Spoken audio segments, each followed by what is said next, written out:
75세. 이 나이가 되면 우리 몸에 어떤 일이 벌어지는지 아십니까? 심장 박동이 20% 느려지고 근육의 절반이 사라지며 기억력은 60대의 절반으로 떨어집니다. 하지만 말입니다. 같은 75세인데 골프 치고 여행 다니는 분이 있고 걷기조차 힘든 분이 있습니다. 대체 무엇이 다른 걸까요? 오늘 이 영상 끝까지 보시면 여러분의 75세 이후 인생이 완전히 달라질 겁니다. 70세까지만 해도 이렇게 생각하시죠? 나는 아직 괜찮아. 조금 피곤해도 금방 회복되고 조금 아파도 이틀이면 낫고. 저도 그랬습니다. 주변 어르신들 보면 다들 그러셨어요. 그런데 말입니다. 75세를 넘어서면서부터 뭔가 확 달라집니다. 아침에 일어날 때 몸이 천근만근, 계단 몇 개만 올라가도 숨이 턱까지, 이름이 생각 안 나고, 약속이 겹쳐서 헷갈리고, 무엇보다도 의욕이 예전 같지 않습니다. 아, 이제는 나도 정말 나이가 든 거구나. 이렇게 느끼시는 순간이 옵니다. 74세까지 등산 다니시던 분이 76세부터는 무릎이 아파서 계단도 못 올라가시는 경우 주변에서 많이 보셨을 겁니다. 병원에서는 이렇게 말하죠. 퇴행성 변화입니다. 자연스러운 노화입니다. 근데 말입니다. 이 말이 얼마나 냉정하게 들리는지 아십니까? 오늘 제가 말씀드릴 건 단순히 건강 수치가 나빠진다는 얘기가 아닙니다. 75세라는 이 시기를 어떻게 받아들이고 준비하느냐에 따라 80세 이후의 인생이 완전히 달라진다는 겁니다. 어떤 분은 이때부터 자신을 다시 세우고 새로운 인생 2막을 시작합니다. 또 어떤 분은 두려움으로 넘기며 조용히 세상과 거리를 둡니다. 여러분은 어느 쪽이 되고 싶으십니까? 자, 이제부터 75세가 왜 인생의 분기점인지 하나씩 말씀드리겠습니다. 첫 번째, 신체 기능이 갑자기 빨라집니다. 노화가 천천히 온다고 생각하시죠? 아닙니다. 의학적으로 보면 75세를 전후로 해서 노화 속도가 갑자기 빨라집니다. 예를 들어 볼까요? 60세에서 70세까지 10년 동안 근육이 10% 정도 줄어듭니다. 그런데 말입니다. 70세에서 80세 사이에는 무려 30% 이상이 사라집니다. 특히 남자분들은 허벅지 근육, 여자분들은 팔 근육이 빠르게 약해지죠. 폐활량도 20% 이상 감소합니다. 그래서 숨이 차고 계단 몇 개만 올라가도 가슴이 두근거리는 겁니다. 심장 펌프력도 떨어지면서 손발이 차고 피로가 쌓입니다. 의학에서는 이걸 가속 노화 구간이라고 부릅니다. 우리 몸이 일정 수준까지는 버티다가 어느 임계점을 넘으면 회복력이 급격히 떨어지는 거죠. 쉽게 말해서 75세는 우리 몸이 내리막길로 전환되는 시점입니다. 조금만 넘어져도 회복에 몇 달 걸리고 감기 하나에도 폐렴까지 갑니다. 전문가들은 이렇게 말합니다. 이 시기를 무사히 넘기면 80세 이후에도 건강 수명이 유지된다. 그럼 어떻게 해야 할까요? 실천 방법 3가지만 기억하세요. 하나, 매일 30분 가벼운 근력 운동. 의자 스쿼트, 손목 아령, 계단 오르기 같은 거. 통증 없는 선에서 꾸준히 하세요. 둘, 유산소와 근력을 함께. 유산소만 하면 근육 빠지고 근력만 하면 심폐기능 약해집니다. 하루에 걷기 20분, 근력 10분. 이 황금 비율만 지켜도 노화 속도가 확 늦춰집니다. 셋, 회복력 관리. 수면 7시간, 단백질 맵기 20g 이상. 단백질 부족이 근육 감소의 주범입니다. 식사보다 단백질 관리가 어르신들에게는 생명선입니다. 결국 75세의 몸은 이전과 전혀 다른 새로운 신체 조건으로 바뀌는 시점입니다. 이 사실을 인정하고 새 리듬에 맞춰 생활을 재설계해야 합니다. 두 번째, 뇌가 완전히 다르게 작동합니다. 이름이 생각 안 나고 방금 하려던 말이 떠오르지 않고 약속 시간이 가물가물하고 요즘 이런 경험 많으시죠? 걱정하지 마세요. 병이 아닙니다. 뇌가 새로운 단계로 들어섰다는 신호입니다. 75세 전후로 뇌의 중심인 해마 기능이 60대 후반보다 약 30% 감소합니다. 뇌세포가 사라지는 건 아니지만 세포 간 연결이 느려지고 정보 전달 속도가 떨어집니다. 쉽게 말해 예전에는 5차선 고속도로 달리던 게 지금은 2차선 일반 도로로 바뀐 겁니다. 기억이 늦게 도착하는 건 당연한 일이죠. 문제는 여기서 나는 이제 나이 들어서 안 돼. 이렇게 단정하는 겁니다. 그 생각 자체가 뇌를 더 빠르게 굳게 만듭니다. 반대로 말입니다. 뇌는 훈련하면 언제든 새 길을 냅니다. 이걸 뇌의 가소성이라고 부릅니다. 실제 연구 결과가 있습니다.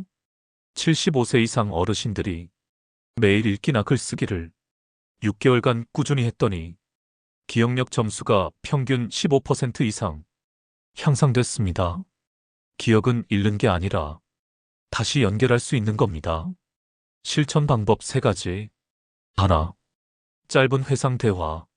매일 아침 가족에게 어제 있었던 일 1가지만 이야기해 보세요. 어제 저녁에 무슨 반찬 먹었더라? 이런 단순한 회상이 뇌의 해마를 자극합니다. 둘, 신문 한 줄 요약. 신문 기사나 뉴스 제목을 한 줄로 정리해 보세요. 단어 선택, 문장 구성 자체가 뇌의 언어 영역을 깨웁니다. 셋, 기억보다 표현 중심. 기억하려고 애쓰기보다 느낀 점을 말하는 연습을 하세요. 감정 표현이 기억 회로를 더 오래 유지시킵니다. 75세의 뇌는 퇴화하는 뇌가 아닙니다. 속도를 조절하며 새로운 방식으로 작동하는 뇌입니다. 뇌는 늦지 않습니다. 단지 다르게 작동할 뿐입니다. 3번째, 병이 혼자 오지 않습니다. 75세 전후로 가장 많이 듣는 말이 있습니다. 이제 약을 평생 드셔야겠네요. 고혈압, 당뇨, 고지혈증. 하나만 있어도 피곤한데 3가지가 동시에 찾아오는 시점이 바로 이 무렵입니다. 의학적으로는 복합성 질환 시기라고 부릅니다. 우리 몸의 대사 기능은 서로 연결돼 있습니다. 혈당이 오르면 혈압이 오르고 혈압이 오르면 혈관벽이 손상되어 콜레스테롤이 쌓입니다. 그 결과 75세 이후에는 세 질환이 함께 나타나는 경우가 40% 이상입니다. 문제는 약입니다. 당뇨약, 혈압약, 콜레스테롤약, 서로 다른 의사에게 처방받다 보면 같은 성분이 중복되거나 상호작용으로 피로감, 어지럼증이 생깁니다. 실제로 어르신들의 낙상 사고 중 약 부작용으로 인한 어지럼이 원인인 경우가 적지 않습니다. 약보다 중요한 건 조율입니다. 이 시기에는 병을 없애려는 치료보다 균형을 유지하는 관리가 훨씬 중요합니다. 실천 방법 3가지. 하나, 약 중복 확인. 최소 3개월에 한 번 복용 중인 약 목록을 병원에 가져가서 중복 처방 확인받으세요. 약봉투 버리지 말고 가족에게 사진으로 공유해 두세요. 둘, 약의 부작용 일기. 약을 바꾼 뒤 피로, 어지럼, 입맛 저하 등 변화가 있다면 간단히 메모해 두세요. 다음 진료 때 그 기록이 의사에게 정확한 단서가 됩니다. 셋, 식습관의 단순화. 약보다 더 큰 변수는 식단입니다. 자극적인 반찬, 짠 국물, 밤늦은 간식이 약효를 무력화시킵니다. 맵기 소금 한 꼬집만 줄여도 혈압약 효과가 15% 이상 높아진다는 연구 결과가 있습니다. 75세 이후 건강관리는 치료가 아니라 조율입니다.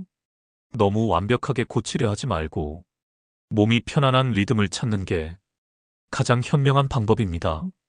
병을 다스리는 지혜는 약의 개수가 아니라 내 몸의 변화를 얼마나 잘 관찰하느냐에 달려 있습니다. 네 번째, 사람들이 하나씩 떠납니다. 사람은 혼자 살 수 없습니다. 하지만 75세 이후 많은 분들이 원하든 원하지 않든 조용히 혼자가 되어 갑니다. 직장 동료와의 연락은 끊기고 아이들은 각자의 가정으로 흩어집니다. 같이 등산하던 친구 한두 명은 건강 문제로 나오지 못하고 그 자리는 서서히 공백으로 남습니다. 심리학에서는 이 시기를 2차 사회 단절기라고 부릅니다. 퇴직 후 첫 10년이 지나며 삶을 함께하던 사람들이 하나둘 사라지고 고립감과 우울감이 동시에 찾아오는 시기입니다. 놀라운 통계가 있습니다. 이 시기 외로움을 느끼는 사람들의 사망률이 그렇지 않은 사람보다 무려 26%나 높습니다. 의학적으로도 사회적 고립은 흡연, 비만보다 더 큰 위험 요인으로 분류됩니다. 외로움은 단순한 감정이 아닙니다. 스트레스 호르몬 코르티솔을 과도하게 분비시켜 면역력을 떨어뜨리고 혈압과 혈당까지 높입니다. 말 그대로 보이지 않는 만성 질환입니다. 하지만 다행히 이 문제는 치료가 아니라 연결로 풀립니다. 실천 방법 3가지. 하나, 약한 연결 유지. 매일 통화하지 않아도 괜찮습니다.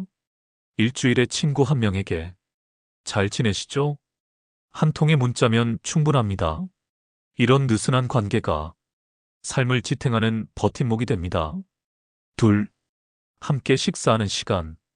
일주일에 누군가와 밥 한 끼를 함께 드세요. 식사는 단순한 영양 섭취가 아니라 교감의 의식입니다. 실제로 함께 식사하는 노인은 고독사 위험이 절반 이하로 줄어듭니다. 셋, 새로운 공동체 만들기. 교회, 복지관, 평생교육센터 등에서 취미, 건강, 봉사 모임에 참여해보세요. 새 친구 만들기는 젊은 사람만의 일이 아닙니다. 75세 이후의 인맥은 생명선입니다.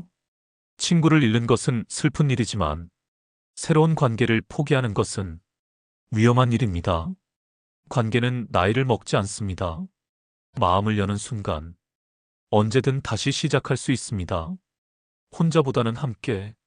그것이 75세 이후를 지키는 가장 확실한 백신입니다. 5번째, 집이 가장 위험한 곳이 됩니다. 노년의 안전은 멀리 있지 않습니다. 대부분의 사고는 집안에서 일어납니다. 특히 75세 이후 낙상 사고는 단순한 넘어짐이 아닙니다. 자립생활이 끝날 수도 있는 결정적 전환점이 됩니다.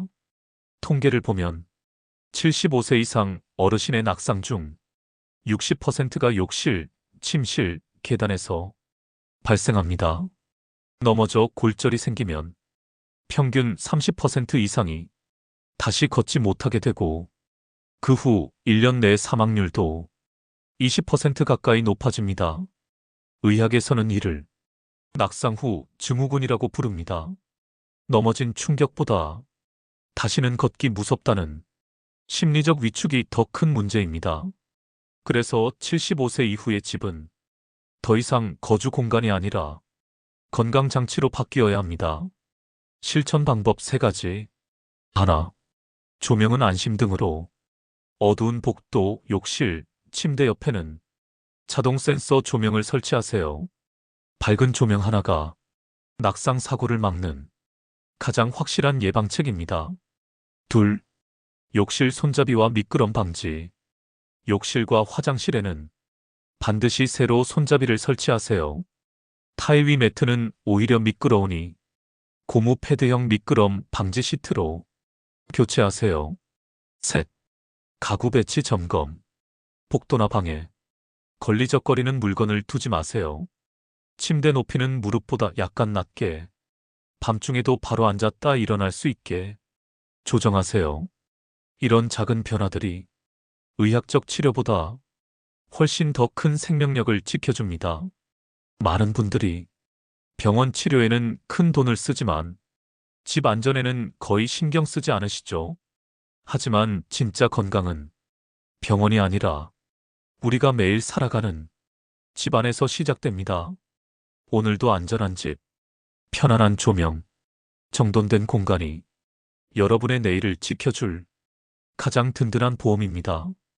병을 막는 것도 중요하지만 넘어지지 않는 집이 더 큰 약입니다. 여섯 번째, 돈 걱정이 다시 시작됩니다.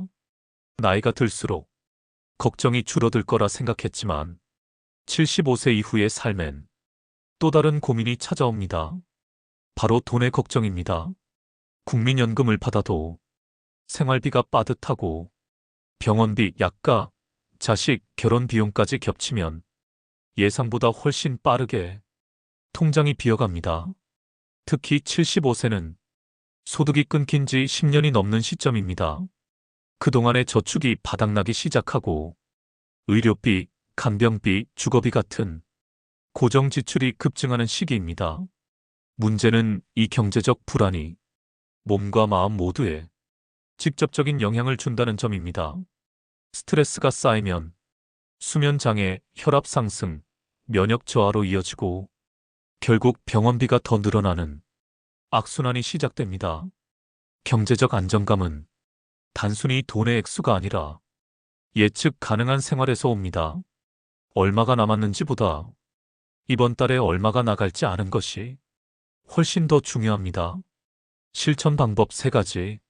하나, 생활비 구조 점검. 매달 지출을 고정비와 변동비로 구분해 보세요. 고정비 관리비, 통신비, 보험료는 미리 자동 이체 설정으로 관리하고 변동비 식비, 외식비, 용돈은 한도 봉투로 나누면 지출 감각이 살아납니다. 둘, 주택연금, 장기요양보험 활용. 집을 담보로 매달 연금을 받는 주택연금은 75세 이후 안정적 생활비 확보에 도움이 됩니다.